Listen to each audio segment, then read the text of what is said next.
Hi friends, welcome to Best Online Learning. Thank you. அனைவருக்கும் வணக்கம் நண்பர்களே. இன்றைய தினம் ஒரு தகவலில் சந்திப்போம். எல்லாத்துக்கும் கடந்த 2 டாபிக்ல என்ன பார்த்தோம் அப்படின்னா வெற்றியாளன் காலைல 6 மணிக்கு எப்படி எழுந்திருக்கிறது எப்படின்னு பார்த்தோம். இன்னைக்கு கொஞ்சம் வித்தியாசமா 6 மணிக்கு எழுந்திரிச்சது எப்படி வெற்றியாளன் ஆகிறது அப்படிங்கிறத பத்தி பார்ப்போம். இந்த டாபிக் ஆரம்பிக்கிறதுக்கு முன்னாடி ஒரு சின்ன கோட் ஒன்று நான் சொல்ல விரும்புகிறேன். அன்னை தெரசா ஒரு வாக்கியம் சொல்லியிருப்பாங்க. அது ரொம்ப எனக்கு பிடிச்ச ஒரு வாக்கியம். You might not able to do the great things, you do small things with great love அப்படிம்பாங்க. அதுக்கு என்ன அர்த்தம் அப்படின்னா, நம்ம ஒரு பெரிய விஷயத்தை நம்மளால செய்ய முடியாம இருக்கலாம். நான் ஒரு சின்ன செயலை நான் செய்ய விரும்புறேன் அப்படின்னா கூட அந்த செயலை வித் கிரேட் லவ், ரொம்ப ஒரு பாசத்தோட, ரொம்ப நேசத்தோட, ரொம்ப அதை லவ் பண்ணி பண்ணணும் அப்படிங்கிறது தான் அவங்க சொல்ற விஷயம். இப்போ உதாரணத்துக்கு நான் 6 மணிக்கு நான் எழுந்திரிச்சிட்டேன். நான் இன்னைக்கு என்ன செய்ய விரும்புகிறேன் அப்படிங்கிறத வித் கிரேட் லவ்வோட பண்ணணும் அப்படிங்கிறத நான் இன்னைக்கு சொல்ல விரும்புறது. இப்போ உதாரணத்துக்கு நீங்கள் 6 மணிக்கு எழுந்திரிச்சிட்டீங்க. ஏந்திரிச்சாலும் நம்மளோட பிரெயின் ஐடியல் நிலைமையில தான் இருக்கு. நம்மளோட பாடி ஐடியல் திங்கிங்லாம் இருக்கு. இப்போ நமக்கு என்ன ஆகும் அப்படின்னா, அந்த நெகட்டிவ் தாட்ஸ் நம்ம உள்ள இருக்கும். நம்ம ஏந்திரிச்சு எதையாவது பண்ணலாமா, இல்லை இன்னும் கொஞ்சம் நேரம் தூக்கத்தை கன்டினியூ பண்ணலாமா அப்படிங்கிற ஒரு ஆசிலேஷனான தாட் தான் இருக்கும். எதிரிக்கலாமா வேணாமா, இன்னும் கொஞ்ச நேரம் தூங்கலாமா வேணாமா அப்படின்னு. நான் நேத்தே சொல்லியிருந்தேன், நெகட்டிவ் தாட்டுங்கிறது என்னது, ப்ரீவியஸ் டேக்கு முன்னாடி தாட்டுகள் தான் நமக்கு நினைவுல திரும்ப நமக்கு இருக்கும். நேற்று நான் 7 மணி வரைக்கும் தூங்கியிருந்தேன், இன்னைக்கு 7 மணி வரைக்கும் தூங்கலாம் அப்படிங்கிற ஒரு ஞாபகம் தான் நமக்குள்ள இருக்கும். இந்த ஒரு ப்ரொக்ராஸ்டினேஷன்ல நீங்க மேல வரணும் அப்படின்னா ஒரு சின்ன விஷயம் பண்ணணும். ஏந்திரிச்ச உடனே நேரா நீங்க ஒரு பாத்ரூம் போயிருங்க, பிரஷ் பண்ணிருங்க. பிரஷ் பண்ணி நீங்க ஃபேஸை வாஷ் பண்ணிட்டீங்க அப்படின்னாவே உங்களோட தூக்கம் 50% கம்மியாயிரும். சரிங்க, நான் தூக்கத்தை கம்மி பண்ணிட்டேன், அடுத்து என்ன பண்றது அப்படின்னு கேக்குறீங்களா? இப்போ என்ன பண்ணுங்க அப்படின்னா, பிரஷ் பண்ணி முடிச்ச உடனே உங்க கிச்சன்ல போய் ஒரு டம்ளர் தண்ணி எடுத்து, கோல்டு வாட்டரா இருக்கலாம் இல்லை வார்ம் வாட்டரா இருக்கலாம், ஒரு டம்ளர் தண்ணி எடுத்து நீங்க குடிச்சிருங்க. குடிச்ச உடனே என்ன ஆகும் அப்படின்னா, கடந்த 8 மணி நேரமா இல்ல 6 மணி நேரமா உங்க பாடி டீஹைட்ரேட் ஆயிருக்கும் அப்படின்னா உங்களோட உடம்புல இருக்க நீர்த்தன்மை ரொம்ப கம்மியா இருக்கும். இந்த தண்ணியை நீங்க குடிச்ச உடனே என்ன ஆகும் அப்படின்னா, உங்க பாடி ஹைட்ரேட் ஆக ஆரம்பிக்கும். அப்படின்னா என்ன ஆகும், உங்க உடம்புக்குள்ள இருக்க எல்லா நாளங்களும் வேலை செய்ய ஆரம்பிக்கும். உங்க மூளைக்கும் ஃப்ரெஷ்னஸ் கிடைக்கும். அப்ப என்ன ஆகும் அப்படின்னா, நீங்க விழிப்புணர்வு நிலையில இருக்கலாம், இல்ல ஒரு அரைக்குறையான தூக்க நிலையில இருக்கலாம். நீங்க பிரஷ் பண்ணி தண்ணியை குடிச்ச உடனே என்ன ஆகும் அப்படின்னா, நீங்க எப்படி சொல்லணும் அப்படின்னா 100% ரெஃப்ரெஷ். நீங்க ரொம்ப ஆக்டிவா இருக்கீங்க அப்படின்னு அர்த்தம். சரி, நான் தூங்கி இருந்துச்சுன்னா ஆக்டிவா இருக்கேன், நான் வெற்றியாளன் ஆயிட்டனா அப்படின்னு எல்லாத்துக்கும் சந்தேகம் வந்திருக்கு நேரம். ஒன்றும் இல்லைங்க, அதை ஆங்கிலத்துல ஒரு வாக்கியம் சொல்லுவாங்க. எப்படி சொல்லுவாங்க அப்படின்னா, before shower sweat it out அப்படிம்பாங்க. அதாவது என்ன அப்படின்னா, நம்ம உடம்புல தண்ணி படுறதுக்கு முன்னாடி நம்ம உடம்புல இருக்க தண்ணி வெளியில வரணும் அப்படிம்பாங்க. சரிங்களா நண்பர்களே? அப்படின்னா என்ன அப்படின்னு கேக்குறீங்களா? அதான் என்ன அப்படின்னா, குளிக்கிறதுக்கு முன்னாடி கொஞ்சமாவது எக்ஸசைஸ் பண்ணியிருந்திருக்கணும். எக்ஸசைஸ் பண்ணதுனால நம்ம உடம்புல இருந்து வேர்வை வெளியில வந்திருக்கணும் அப்படிங்கிறதாங்க. இதை எவ்வளோ ஆராய்ச்சியாளர்கள் எவ்வளவோ ஆர்டிக்கல் சொல்லியிருக்காங்க. நான் என்ன சொல்ல விரும்புறேன் அப்படின்னா, அது ஒரு 5 நிமிஷமா இருக்கலாம், இல்ல 10 நிமிஷமா இருக்கலாம், இல்ல 20 மினிட்ஸா இருக்கலாம், இல்ல ஈவன் 1 hour கூட இருக்கலாம். உங்களுக்கு எவ்வளவு பிடிச்சிருக்கோ அவ்வளோ எக்ஸசைஸ் பண்ணுங்க. அந்த எக்ஸசைஸ் உங்க உடம்புல இருக்க வேர்வை கொஞ்சமாவது நீங்க ஃபீல் பண்ணுங்க. உடம்புல இருக்க வேர்வை உடம்புல தண்ணி வெளியில வந்திருக்கு, ஒரு டிராப் வாட்டராவது என் உடம்புல வெளியில வந்திருக்கு அப்படிங்கிற ஃபீல் வரணும். உங்களுக்கு சாட்டிஸ்ஃபேக்ஷன் வரணும். அது நீங்க வீட்லயே பண்ணலாம், வெளியில போய் பண்ணலாம், இல்ல உட்காந்து பண்ணலாம். உங்களுக்கு என்ன பண்ண முடியுமோ பண்ணுங்க, எக்ஸசைஸ் பண்ணுங்க. பட் மேக் ஷூர் தட் என் உடம்புல இருக்க ஒரு துளி தண்ணியாவது வெளியில வந்திருக்கு அப்படிங்கிற ஒரு ஃபீல் பண்ணுங்க. அதுக்கப்புறம் நீங்க பாத் பண்றதை பத்தி யோசிங்க. இப்போ நான் எக்ஸசைஸ் பண்றதுனால என்ன பலன், எனக்கு என்ன ஆயிரும், என்ன ஆகும் அப்படின்னு எல்லாரும் ரொம்ப எக்ஸைட்டா இருக்கலாம். நீங்க இந்த எக்ஸசைஸ் பண்றது தொட்டு உங்க உடம்புல இருக்க அனைத்து நரம்புகளும் ஃபங்க்ஷன் ஆகுது. ஏன் அப்படின்னா, ஒரு விதத்துல நம்ம உடம்புல இருக்க அனைத்து நரம்புகளும் நம்மளோட மூளையோட கனெக்ட் ஆயிருக்கு. அப்ப உடம்புல இருக்க அனைத்து நரம்புகளும் ஃப்ரெஷ் ஆனிச்சு அப்படின்னா உங்க மூளையும் ஃப்ரெஷ் ஆயிரும். அந்த டே ஃபுல்லாவே உங்களுக்கு சக்சஸ்ஃபுல்லான டே. ஏன் அப்படின்னா, காலையில எழுந்திரிச்ச உடனே நான் எக்ஸசைஸ் பண்றேன், என் நரம்பை வந்து இப்படி நீங்க சுண்டி விடுறீங்க, அந்த நரம்பு வந்து ஆக்டிவா இருக்கு. அந்த நரம்பு ஆக்டிவா இருக்கிறதுனால உங்க பிரெயின் ரொம்ப ஆக்டிவா இருக்கு. இதை செஞ்சு பாருங்க. அந்த டே ஃபுல்லாவே உங்களுக்கு வந்து பாசிட்டிவ் எனர்ஜி இருக்கும். அந்த டே ஃபுல்லாவே ஆக்டிவா இருக்கும். அந்த டே ஃபுல்லாவே இன்ஸ்பைரேஷனா இருக்கும். அந்த டே ஃபுல்லாவே வந்து உங்களுக்கு செலிபிரிட்டி டேயா இருக்கும். ஸோ இன்றைய நாள்ல நான் வந்து சக்சஸ்ஃபுல் மேனா இருக்கேன். இன்றைய நாள்ல நான் ஒரு வெற்றியாளனா இருக்கேன். So this is the small things I am doing with great love. சரிங்களா நண்பர்களே?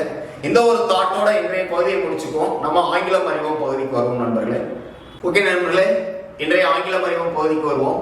இன்றைக்கு நம்ம பார்க்க போற விஷயம் எதிர்காலம் இல்லது ஃபியூச்சர் டென்ஸ் அப்படின்னு சொல்லுவோம்.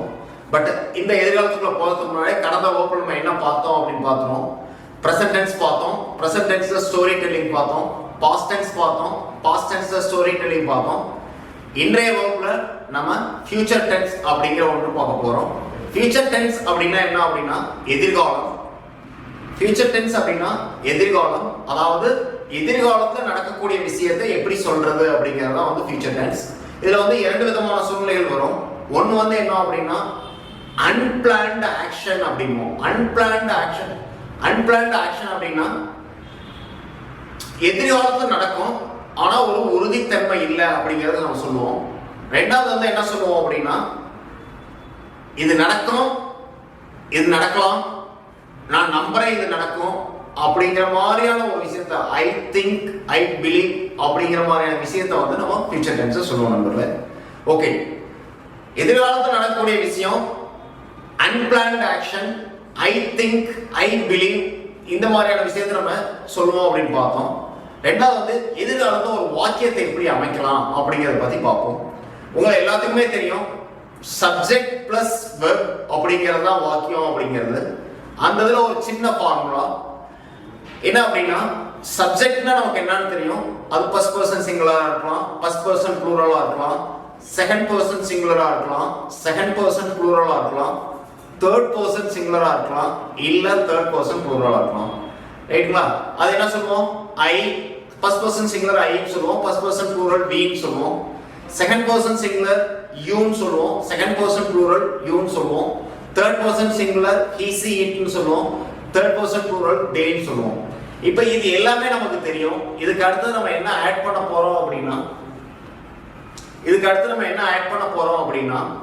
அந்த சப்ஜெக்டோட வில்லுன்னு ஒரு ஆக்சிலரி வெர்பை சேர்த்துட்டு அதுக்கப்புறம் வெர்பை போட போறோம். இதுதாங்க ஃபார்முலா, ஒண்ணுமே கிடையாது. இப்போ ஐங்கிறது சப்ஜெக்ட். இப்போ வெர்பு உதாரணத்துக்கு நீங்க ஹெல்ப்னு எடுத்துங்க, இல்ல கோன்னு எடுத்துங்க. அப்ப ஐங்கிறது சப்ஜெக்ட், கோங்கிறது வெர்பு. இந்த ரெண்டுக்கு இடையில வில்லுன்னு நான் ஒரு வெர்பு ஆக்சிலரி வெர்பை போட்டேன் அப்படின்னா அதுதாங்க ஃபியூச்சர் டென்ஸ். அப்ப என்ன அப்படின்னா ஐ தெரியும், வில் தெரியும், கோ தெரியும். I will go to school, we will go to school, you will go to school, you will go to school, he she it will go to school, they go to school. அவ்வளவுதாங்க, வேற ஒண்ணுமே கிடையாது. ரொம்ப சிம்பிளா நீங்க சொல்லலாம். இப்ப I go to school அப்படிங்கறது பிரசன்ட் டென்ஸ்ல சொன்னேன். I will go to school அப்படிங்கறத நான் எதுல சொல்றேன் அப்படின்னா ஃபியூச்சர் டென்ஸ்ல சொல்றேன். இப்ப I will go to school என்னது? நான் பள்ளிக்கு போவேன். இப்ப we will go to school, நாங்கள் பள்ளிக்கு போவோம். you will go to school, நீ பள்ளிக்கு போவாய். you will go to school, second person plural. you will go to school, நீங்கள் பள்ளிக்கு போவீர்கள். he she it will go to school, அவன் பள்ளிக்கு போவான் அல்லது அவள் பள்ளிக்கு போவாள் அப்படிங்கிற மாதிரியான அர்த்தம். they go to school, அவர்கள் பள்ளிக்கு போவார்கள். இதுதாங்க, வேற ஒண்ணுமே கிடையாது. ரொம்ப சிம்பிளா நீங்க ஆங்கிலம் பேசலாம். இது எல்லாமே வந்து என்ன அப்படின்னா ஃபியூச்சர் டென்ஸ் சொல்றது. சரி, ஃபியூச்சர் டென்ஸ்ல இந்த மாதிரிலாம் வாக்கியம் அமைக்க முடியும் அப்படின்னு பார்த்தாச்சு. சரி, ரியல் டைமா எக்ஸாம்பிளா வந்து ஏதாவது ஒன்று ரெண்டு வாக்கியம் தெரிஞ்சதுன்னா எனக்கு ரொம்ப ஈஸியா இருக்கும் அப்படின்னா இந்த மாதிரி சொல்லலாம். எப்படி சொல்லணும் அப்படின்னா example, I think India will win the match அப்படின்னா என்ன சொல்றீங்க அப்படின்னா நான் நினைக்கிறேன் இந்தியா ஜெயிக்கும் அப்படிங்கிறது. அப்ப இந்தியா மேட்ச் என்னைக்கு நடக்கலாம்? நாளைக்கு நடக்கலாம், நாளான்னைக்கு நடக்கலாம். இந்தியாவோட ஆஸ்திரேலியா விளையாடலாம் அல்லது இந்தியாவோட பாகிஸ்தான் விளையாடலாம், பாகிஸ்தான் மேபி ஜெயிக்கலாம் இல்ல ஆஸ்திரேலியா மேபி ஜெயிக்கலாம். பட் நீங்க என்ன சொல்றீங்க? I think India will win the match அப்படிங்கிறீங்க. அப்ப என்ன சொல்ல வரீங்க அப்படின்னா இந்தியா ஜெயிக்கும் அப்படிங்க. அது ஜெயிக்கலாம் ஜெயிக்காம போகலாம், but India will win the match அப்படிங்கிறீங்க. ஒரு எக்ஸாம்பிள். ரெண்டாவது எக்ஸாம்பிள் இந்த மாதிரி பாருங்க. Raja will win in the game அப்படிங்கிறீங்க. அப்ப Raja will win in the game அப்படிங்கிறீங்க. இங்க என்ன சொல்றீங்க அப்படின்னா ராஜா ஜெயிப்பா அப்படிங்கிறீங்க, பட் ஜெயிப்பாரா இல்லையா அப்படிங்கிற ஒரு உறுதித்தன்மை கிடையாது. ராஜா ஜெயிக்கலாம் அல்லது ஜெயிக்காமே போகலாம். அந்த மாதிரியான உறுதித்தன்மை இல்லாத ஒரு விஷயத்தை எப்படி சொல்றீங்க? ராஜா வில் வின் தி மேட்ச் அப்படிங்க. உதாரணத்துக்கு சொல்றீங்க நாளைக்கு எங்க அப்பா வருவாரு அப்படிங்கிறீங்க. மை ஃபாதர் வில் கம் அப்படிங்கிறீங்க. அப்ப எங்க அப்பா வரலாம் வராமே போகலாம், பட் எதிர்காலத்துல நடக்கக்கூடிய விஷயம். ஓகே, நம்ம இன்றைய வகுப்புல வந்து ஃபியூச்சர் டென்ஸ் எப்படி பண்றது அப்படிங்கறத பார்த்தோம். ஃபியூச்சர் டென்ஸ்ல எப்படி வாக்கியம் அமைக்கிறது அப்படிங்கறத பார்த்தோம். ரொம்ப சிம்பிளா நம்ம வந்து ஆங்கிலம் பேசலாம், அதுவும் ஃபியூச்சர் டென்ஸ்ல பேசலாம் அப்படிங்கிறது எல்லாத்துக்குமே இப்ப நம்பிக்கை வந்திருக்கும்னு நினைக்கிறேன். உங்களுக்கு இன்னும் கான்ஃபிடென்ட் இல்லை அப்படின்னா ஒன்றும் நீ யோசிக்கவே வேண்டாம். இங்கே எனக்கு பின்னாடி வந்து ஸ்க்ரீன்ல வந்து நிறைய எக்ஸாம்பிள் நான் சொல்லியிருக்கேன். எப்படி வந்து ஒரு வாக்கியம் அமைக்கிறது, அது எப்படி ஃபியூச்சர் டென்ஸ்ல இருக்கும், அதுக்கு என்ன மீனிங் அப்படிங்கிறத வந்து இந்த எக்ஸாம்பிள்ஸ் எல்லாமே பார்த்தீங்க அப்படின்னா உங்களுக்கு ரொம்ப ஈஸியாக புரியும்னு நினைக்கிறேன். இன்னமும் உங்களுக்கு டவுட் இருந்ததுன்னா கமெண்ட்ஸ் காலத்தில் வந்து எப்படி பண்ணுறது அப்படிங்கிறது கேளுங்க, கண்டிப்பாக நான் ஆன்சர் பண்ணுறேன் நண்பர்களே. Thank you so much and stay alive with me.